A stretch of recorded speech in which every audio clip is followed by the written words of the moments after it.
Okay, so I will start the wisdom talk today and hope it will show up on screen. It's coming up.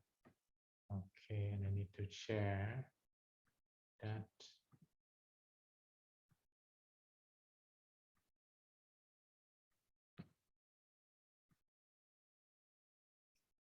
Okay, Miss Gay, can you see the slide come up? Okay, great.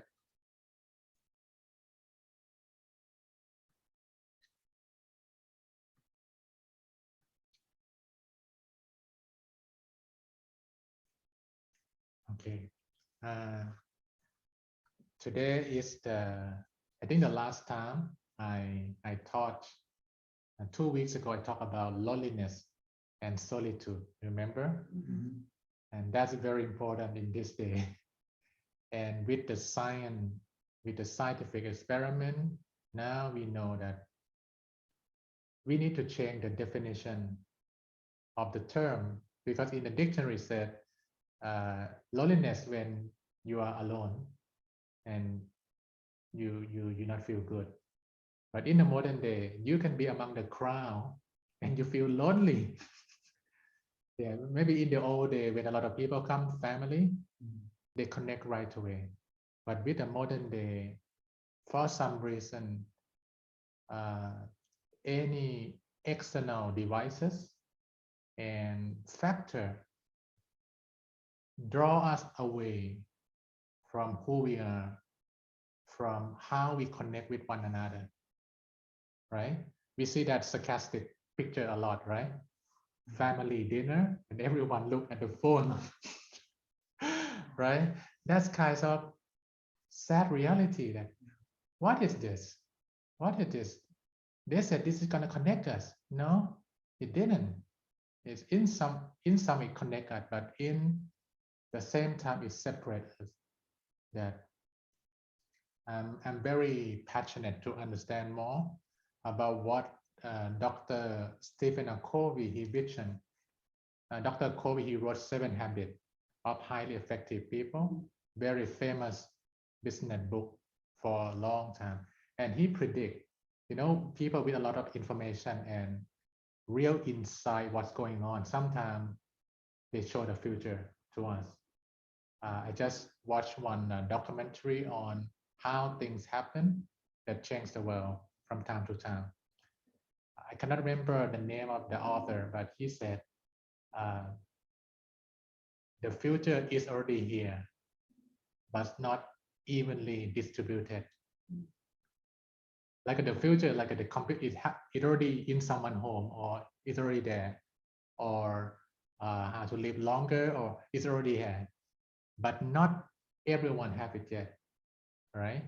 So Dr. Stephen Covey, he shared something very interesting. He said now human civilization move up from hunting gathering. We want food, we need to, kind of go out and kill or do something. And then it come agriculture. That, oh, okay, you don't need to go out every day. You plant, you can rest at some time. And then come industrial. That, oh, you don't need to go out in the field anymore. With the system, we can get the food from the store. Now IT, you doesn't need to move. You just put the button in your phone, and then the food just in front of your door. I think there's a good side of convenience, but also the side effect of we become kind of lazy in thinking that what come with this. In the term of convenience, it makes us sometimes not critical think into what's going on. It just flow with what's convenient. Dr. Covey said after IT, very interesting, it kind of totally different from the previous. He said, is the age of wisdom. Like after IT, he said, we need wisdom now. Without wisdom, gonna be trouble. And I just watched some data about AI, and Elon Musk said the next world war, it will concern who have not nuclear, but the AI power. I think that's scary. And he said we need to find a way. I think the more artificial intelligence or anything intelligent we might have, the more spiritual intelligent we must become. It kind of not the same speed right now. Spiritual intelligence is not very good, but those things, technology, and that is what I very passionate at, how we scale up that spiritual interest, that is not something on a sideline. It's something that humanity will not survive if we don't kind of have that transformation of spiritual essence. I have many talk with leaders here, Alan, Susanna, for sure. After my talk, we have lunch. We always talk about this, how Buddhism can flourish, not for religious reason, but it's a good ideas or a good philosophy that is go beyond what you believe. And we could take it to policy, that meditation every school or inner peace every company, something like that. It's just like a dream, but it looked like no choice now. We must make that dream come true. If it's just dream now, nightmare gonna come more. Like we need to imagine a good dream and make that dream a reality. So right now, my eyes with any book, any person, and look for how we can scale up this good thing, and that's what Jeffrey Sachs inspired me. Said, "Oh, you Buddhist, you're good. You in meditate, pray in your monastery. You need to come out and then tell the crowd, what good things in that." And I said, "Oh, especially me from Thailand, we kind of quiet and meditate. We don't go and in America a lot of protests. Some Columbia student they invite me to join that protest, and sometimes I try to think that how much I can involve in that, because by some kinds of monastic law in Thailand, they not allow the monk to involve in politics. But I talked to Vera, my good friend and student, that Longti is hard because politics is the study of how people work together. So if you're gonna connect to more people, it's hard to avoid politics. You not come to politics, politics come to you. Once you have a lot of people, yeah, they look at you, right? And that happened with my master also. A bit kind of personal introduction to this, but this is the each lesson I try to bring in personal development and how we scale up this to reach more people. So last time is more how you deal with your loneliness and solitude. This time, I researched the Buddha way to build a great team, and not just us, but people in our neighborhood or in the city, or how we can connect with them, how we can inspire them and calm from just working, money, hospital, kind of when work too hard, and then we need to pay for that if we not take care of our health well. So the lesson today, I just have some interesting observation recently, how Buddha built a team, a great team. And I visit Thailand last time in January, February. Then I meet with my master and I asked him some important question that I will share with you. I'm curious that when Buddha enlightened is in May, full moon May, 1,000 years ago. And within less than 1 year, in the following year in February, right? May, and following year in February, it's not May yet, less than 1 year, is Makkabusha Day that he announced. We call it Patimokkha, like the way that Buddhism will spread that do no harm to anyone. There is 1,250 enlightened one, not a follower, enlightened one. 1,250, if you're in the business world, if you grow your business from 1 person to 1,000 person, less than 12 months, that's unicorn, kind of, wow, how you accelerate that growth. And when I look back, I really want to know what he did during that less than 1 year, right? That will be interesting lesson to learn, that if we're going to grow Buddhism and help more people, why not we look at the Buddha, that what is the factor he did?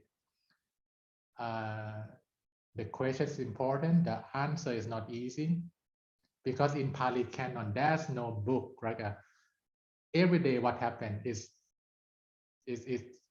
sutta, like a discipline, and then discourse of the Buddha, and not by chronological, not by timeline, and then Abhidhamma, like a high level nirvana. There's no such book, like a storytelling of the Buddha. So to find that answer, I need to talk with Pali expert, which is my master. He read all those Pali books. He remember every scene, what happened. So I kind of borrow his wisdom that he learned Pali scripture for more than 50 years. So it's gonna be a quick shot that we need solution right now. I cannot take another 50 years to study about it, because we need answer right now in this moment. So it's turned out, full moon of May, just one, enlightened one. Full moon of July, it become 5. So May, June, July, within 2 months. So like 2 months, you have only 5 people. It looked like slow, but my mother said, "Oh, this is very important start." It's like a R&D moment, research and development, that I enlighten how I did it, and then I test it with someone else, and then it worked. So big thing start slow, right? Like you imagine the light bulb we have right now, it takes time, but one is firmly grounded, is everywhere, right? Like the light. And within another month, less than a year, as I mentioned, February. Yeah, this is like an image that we imagine 1,250 enlightened one. It kind of, wow, amazing, right? Less than a year. Sorry, พี่เล็กเอาไปหยิบนาฬิกาพี่หน่อยใช่เอาไว้นี่ The big one so I can see clear. So thank you.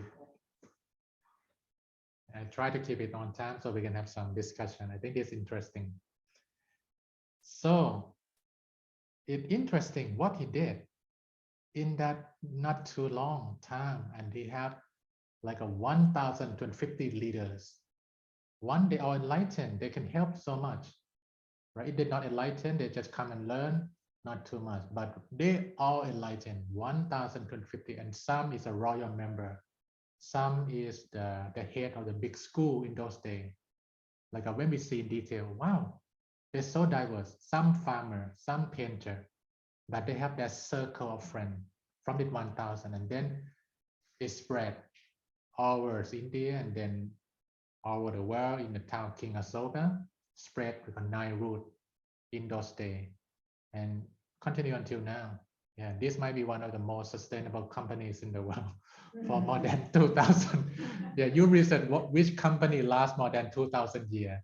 I don't know, but Buddha teaching lasts more than 2,000 years. So it looked like not like ups and down thing. There's something at the core that very good, that very timeless, that time cannot kill this kinds of movement. So I have a chance to talk with my master, and it turned out, I just use a modern term. If we want to build a great team, we need to find the right people. Yeah, if you find a very intelligent one, but they're fighting all the time, it will die not too long. The great team will not come up. So the right people is very important. Who you invite into the team. Yeah, and we don't talk about big corporation. It can be in your school. It can be in your community group that you enjoy with. that you join with them, who is that people? Yeah. The second thing, what is the culture? How they do things in that group. I think that's a two important factor to build a great team. You agree? Yeah. If you agree, you type number two. Number two. Come on. Number two. Like a victory. Victory. So let's take a look today. I bring to set up Dharma from Pali Canon that touch on peoples and culture. Yeah, actually, our friend know Long Patata. Yeah, I spent 5 hours talking with him, the WhatsApp bot. He said, if you look for the right people, you take a look on this sutta, Senasana Sutta. It's from Anguttara Nikaya, the miracle teaching of the Buddha. This is a set of 5. He said this is a 5 factor of to be enlightened person. It's just exactly that is the factor Buddha select who will be recruited kind of into this, and then from this 5 factor it become 1,250 enlightened one. For sure we are not Buddha. We cannot really aim within 1 year we're going to create 1,250. Maybe the bar is too high, but maybe the one who are highly potential to be enlightened, to have we call luminous mind. And when they have that luminous mind, that not just intellect, but spiritually deeply connect with Buddha nature, maybe they can be a very strong force for good. Number 1, yeah, I'm going to show you 5 factors. Endow with confidence. Yeah, what is it, confidence? Confidence in this good way of life. Avoid bad, do good, purify the mind. It will work. Yeah, something like that. But if like they were challenged by some greedy people or some bad people, they try to take advantage on you, and you feel like I will stick to avoid bad, do good or not. Don't, now I can do some bad. Then I will not be bullied too much, or that kind of. I think we can discuss about that. That in the modern day, it's challenging because not everyone understands this, right? But Buddha will recruit someone who confident that goodness is the way, not tricky way, or that not sustainable. Yeah, confident in goodness, confident in enlightenment of the Buddha. Like if you learn with the Buddha, if you not, are you very enlightened or not? My master said, don't say yes or don't say no. It's just interesting. I'm gonna try with open heart, open mind. I think that's number 1. Number 1 factor. Endow with confidence. Sattha in Pali, mi sattha, like have that strong confidence. That's number 1. If still sure, not sure, Buddha said, oh, you're not ready to be enlightened. If you kind of not clearly see that this is good to try, it's good to practice. Number 2, interesting, seldom ill or afflicted. Yeah, 1,000 years ago, that our health is very important. If you are health conscious, if you take care of your body well, in Pali Canon, they talk about digestive process also. That if you eat food that digests well, that's good. Very, modern, when you look into Pali Canon. Wow, he's sitting and it's timeless. The second factor is very important that you take care of your health well, physically, mentally, and not sacrifice your strength for something else, because your health is a treasure. That's number 2. Number 3, honest and open, right? Nothing hiding. I'm surrendered to truth. I'm surrendered to enlightenment. Nothing, oh, if I become known as enlightenment, and then what I will get. That happened in the Buddha time, when some kinds of teacher who feel like, wow, now a lot of people go to Buddha. Sorry, a lot of students go to Buddha and they try to imitate, and sometimes come in disguise and, oh, I want to learn from you, Buddha. but they have some plan in the mind. It happened in the Buddha time. Wow, a lot of support, a lot of go to Buddha. So we should be involved, but they didn't want to be enlightened. They want to get more support. And Buddha know that, oh, you're not honest and open. Yeah. I'm sure you meet these people in your life. They come to you, but not honest. They want something. So they become nice, they talk. But when something happens, not aligned with what they want, they change. Right? So Buddha said, if you be enlightened, be honest and open and be clear that I don't want anything else. I just want myself to be free from dukkha, and then I will help someone else, not fame, not money, not anything. Very interesting, right? It looked like, oh wow, he see what's going on in the world thousands of years past. It's timeless. And number 4, energetic to do good. Energetic to do good, like when, oh, now we're gonna go help the kid, or now we're gonna go plant the tree, or energetic. But when, oh, let's go to now another big concert, like I'm not interested too much. But if energetic to go to the bar, to the club, Buddha said, okay, those people later. They feel like that's not the way to go. But energetic, oh, let's go to the retreat, let's go to practice silent or and feel, wow, the energy come with those kind of spiritual advancement. Buddha said, yeah, those people look like to be enlightened. And the last one, very simple, wise. And this is broad. Yeah. And when we say wise, it's not about how many PhD they have. Yeah, you might have some stupid PhD friend who fight with their family all the time. So it's not about how intelligent that person, but how they see the world clearly.